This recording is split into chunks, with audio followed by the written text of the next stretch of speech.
game kicks off with a successful break from Vivek, and first chance of the night will go to the Indian international. We have 20 minutes on the match clock for this here match.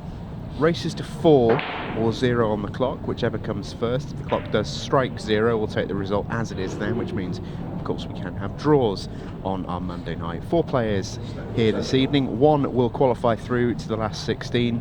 It's 2 points for a win, 1 for a draw, none for a defeat. All players will play each other.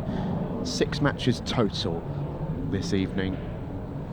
Top of the group at the end of the night will go through to that last 16. Very tough layout to be given in the first frame of the night. We saw this last week with Sean Sharkey. The first layout he had was tough. You feel like you have to go for it. I question whether this is one that Vivek should be going for, but these pool players these days, they're going to take it on from anywhere. Heck of a first pot. That was it was a tester. And if he gets this one in, he can hold and have an angle to do some work. He could just hold this and get an angle to do some breaking out. He's going to do it hold by dragging it in, by dropping it in dead weight. But yellows are terrible, so it's not the end of the world missing that for Vivek. Yeah, and I think you can actually probably make an argument that in the long run might even help him a little bit further, because that felt like a low percentage finish. Yeah, especially the first frame of the night. I just think that it set Sean on a path last week where he could never recover from that. His first 2 visits were tough and he felt like he had to go. Sometimes the hardest thing to do in this game is pull back. Okay, Vivek may have actually been pulling back there. He may have just missed the pot, and he'll really know that. But it's definitely not the end of the world for him turning the table over. I question whether Josh was trying to pot that. He wasn't. You're not questioning it. I'm not, because this is the same deal really, but worse. This is it's just a terrible layout on yellows. You do not want to be taking these on, and see, Josh wasn't. Yeah, I'd love to have just tracked that cue ball north of the 8 ball, just restrict Vivek's options. And Vivek might look to try and play a loss of turn here. No, turns it down. Clever little shot, that one. I know it's bumped the yellow on a little bit, so this is actually a better layout for Josh now than it was before, but he doesn't really have anything to go at. But that red now going means that all those reds go apart from 1, which will double, but he's got 3 good balls to play a breakout with. All of a sudden, reds are dangerous. Just caught a glimpse there of Neil Raybone waiting in the wings. He takes on David McQuillan in our next match of this evening. Josh's got to play a really good shot here. I think that's as played, I think he was trying to get that. He doesn't want it to be touching, and if it is, it's a little unfortunate. But underused tactical shot, that trying to get your cue ball as close to possible as your opponent's ball. You don't ideally want it touching, because now Vivek can just play away. And that's really clever. Touch more weight on that would have been even better, but clever shot. Vivek is edging in front in this tactical exchange by quite a bit here. And it's probably a side to Vivek's game that we don't really see a huge amount of, because he does play that sort of firebrand style of 8 ball. He's uber aggressive and attacking, backs his ability always. But sometimes the balls dictate. Josh will give as good as he gets as well. Could be go time now for Vivek here. Okay, Josh has done what he could. He was in a really tough spot there. He's made the red really awkward on the right hand side, blocked off the double, blocked off the drop in the centre, if that was really ever in Vivek's mind. It has to be a breakout now. I think Vivek will take these on.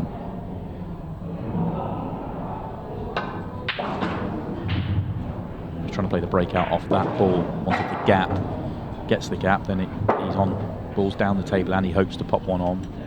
Not landed brilliantly here. Can still pot, but don't think you can get the position to play the breakout afterwards, so is it worth it? Vivek thinks not.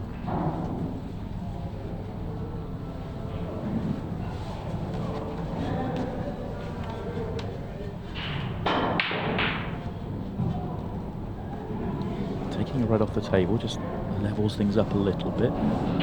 Josh is still behind, but he's in a better shape than his last visit to the table.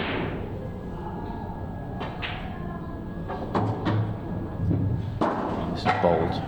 This is bold, and he hasn't quite got the cue ball he was looking for. trying to get on yellow to left centre, potentially with an angle to play a breakout. He may have even felt that the left-hand yellow of the two together, if he could get close to straight in on that, as in full ball on the yellow, he'd feel like maybe he could play it into the bottom right-hand cushion off the red by the pocket and go that way. So that was tough. Yeah, so there were some aggressive options out there.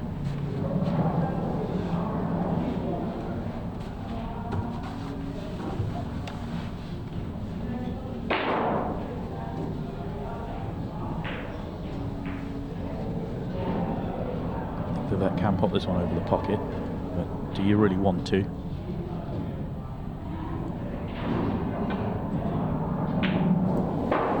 Yeah, and I like this from Vivek.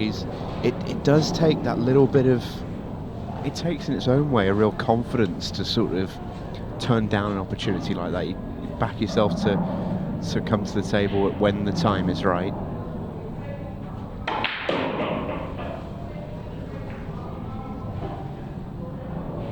Doesn't really get talked about too much, but it was Josh Kane that was involved in, as he decides aggression's the way to go.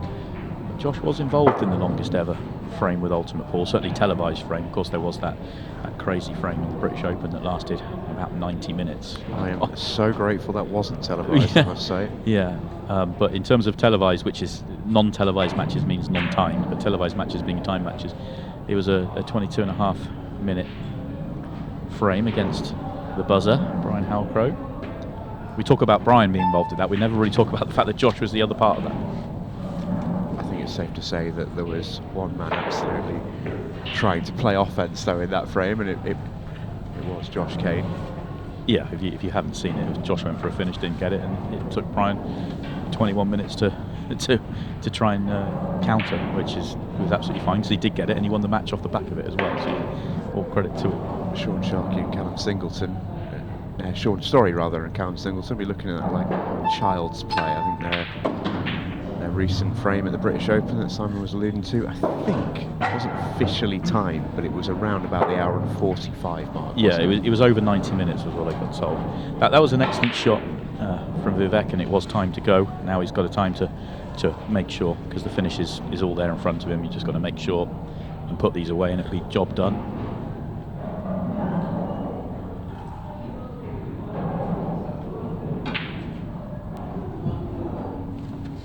It's a poor one. That's a really poor. All that patience waiting for an opportunity to go and win the frame, and Vivek gets it, and it was an unbelievably good chance. It was a poor miss by his standards, and he didn't actually have to take it on if he didn't want to. He felt that was the better way to go. Could have gone bottom left-hand corner and taken that one into the right centre, but he's going to get away with it. Yeah, and that's definitely the way to put it. That is a let-off. It's not exactly the easiest, situation. It could have been left easier for Josh to come to, with Vivek making, what he would class as a really big error, but yeah, goodness me, he's got away with one.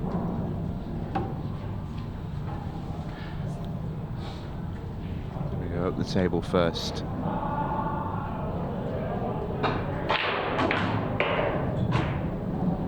First frames are for winning and for nothing else on nights like these.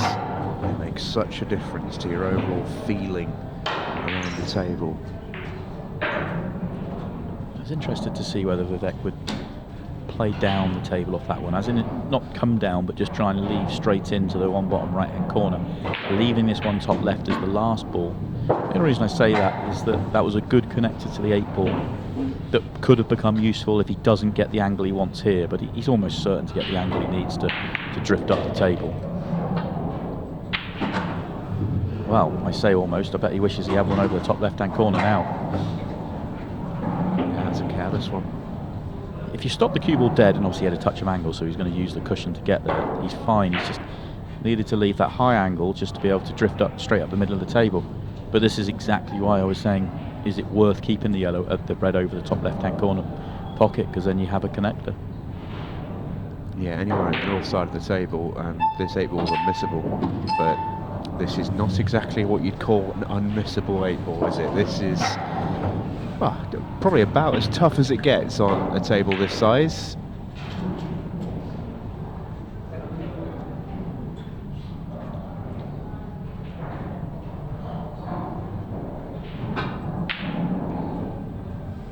stays up. It was a good effort. Just flicked the near jaw. I don't know if he's going to get away with it again. He could have left it easier, but Josh Kane will certainly fancy them from here. Yeah, now this is worth a lot for Josh as well. It's not easy from here, but this is worth more than winning one frame. This is worth a lot because you're punishing a guy that's just made 2 bad errors. Oh, he's not going to punish it. Now that hurts Josh more. What an opening frame we're having here. Yeah, it feels like a massive one to win, doesn't it? Or is it a bigger one to lose? However way you look at it, a huge frame. Vivek Makh shakes off the cobwebs. The 8-ball's gone down. The frame is over. It's 1-0 to Vivek. And both players have made what you describe almost as jarring mistakes in that opening frame. But I don't know, he'll be feeling better about it. Yeah, I'd make the case that I think Vivek won the tactical exchange, of course. But for me, Vivek made the bigger errors as well. You know, he had the frame won twice, made 2 very bad errors, not winning the frame. Josh's mistakes were tough spots. You know, he missed a double and then he's missed a tough pot there. You know, they weren't absolute sitters that you're expecting him. I mean, I was expecting him to get them, but you know that he absolutely should be getting every single time. Yeah, I take your point. Thought the cue ball was going to go in off as well, and it was a good break. This is a little bit of a test of what we talked about in the build-up to this match, though, is, you know, Josh sets higher standards for himself than, you know, we ever could.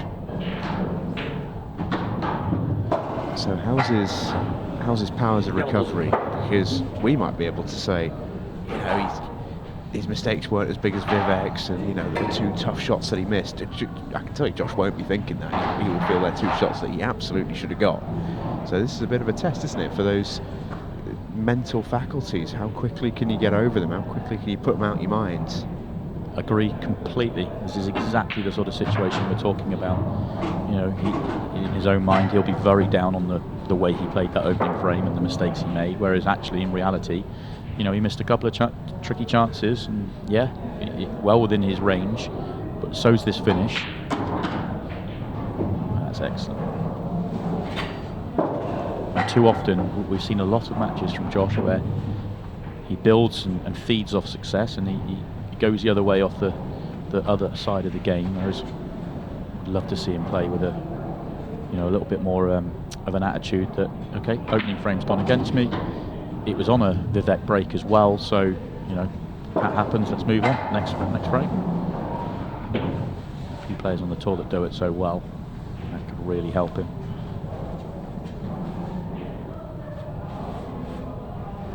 Slightly tricky, hampered to get onto the next ball. Absolutely not guaranteed to get onto the next ball here. He's played a great shot. Yeah, picked a good choice there as well, because, you know, if he goes past the 8-ball there, he's on the yellow at the top of the table. If he gets the 8-ball full in the face and can't see the yellow at the top, guaranteed to be on the yellow that he's ended up being on with the half ball contact on the 8-ball. So really good decision making to, you know, good things were going to happen where he put it. And this is what we want to see from Josh Kane, the bounce back. Yeah, that's a good sign early, that for Josh Kane fans. It really is.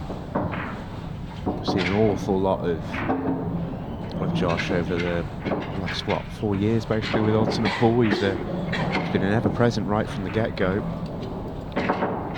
One of the early great runs in Ultimate Pool as well. He had to pull out of, I think it was the last 8 of the first ever Ultimate Pool Champions League because of COVID, which tells us where we were at that time. But then he went and won through his next event. It was a similar sort of event. It was the Ultimate Pool Masters. And he was unbeaten on Monday nights for the best part of, you know, over a year. He was never knocked out of his first tournament.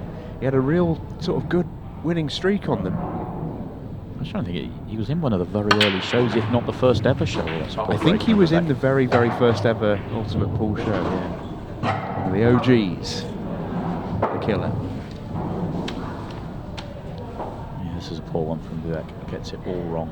And an opportunity here for Josh just to put a reverse clearance on the back of the break clearance, get himself in front.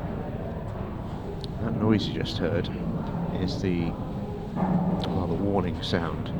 In comes the 15-second shot clock, which feels like it's come in scoreboard-wise very, very early, but that's the nature of the first frame for you.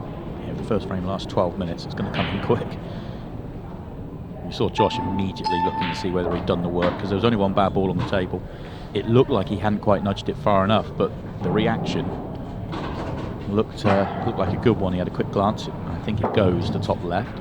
I also think he'll be very disappointed not to be on it right now, unless his thinking was to deal with the two at the bottom of the table, which I could get on board with. Deal with the two at the bottom of the table, especially if you have to be on the gap to the one bottom left. That may have been what he was playing for, and he may not have been on it. You see that gap there? Yeah, he's getting back to it now. Yeah, he wanted to be on this 2 shots ago.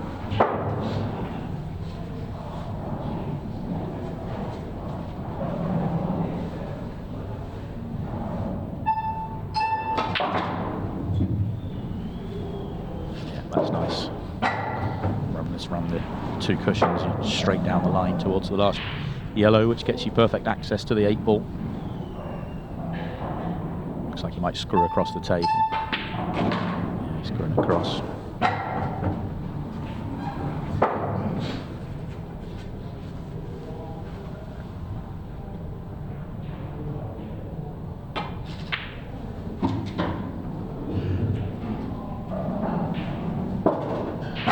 Look at the clock. I don't think he should run it down, and he is running it down. I think this is a poor decision.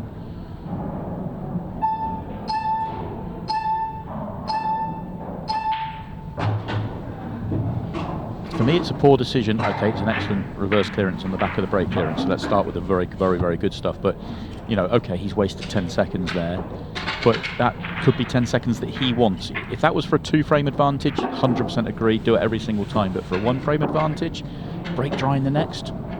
Yeah, all of a sudden, yeah, it could be a moment he lives to regret.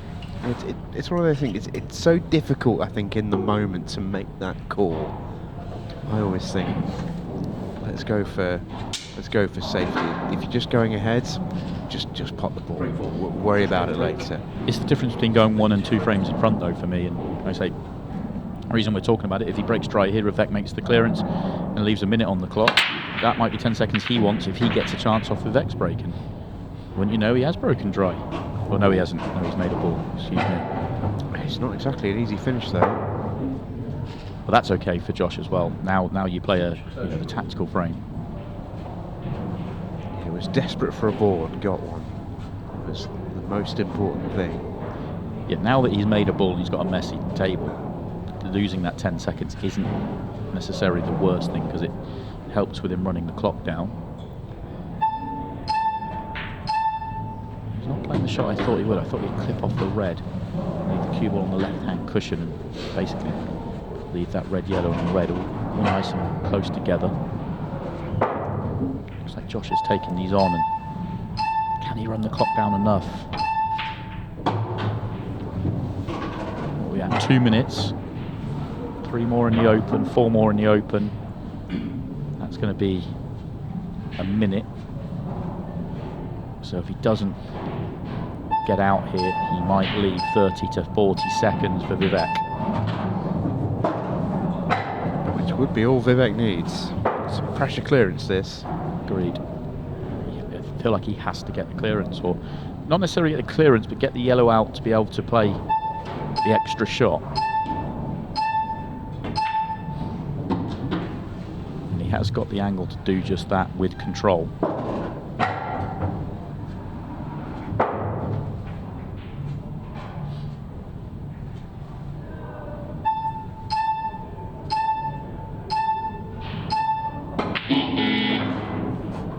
Tight. That hasn't come out, so we're just over a minute, and all that Josh can do is use up another 10 seconds, and then 15 after. So he's going to pop this, and then 15 after that. He is going to leave 30.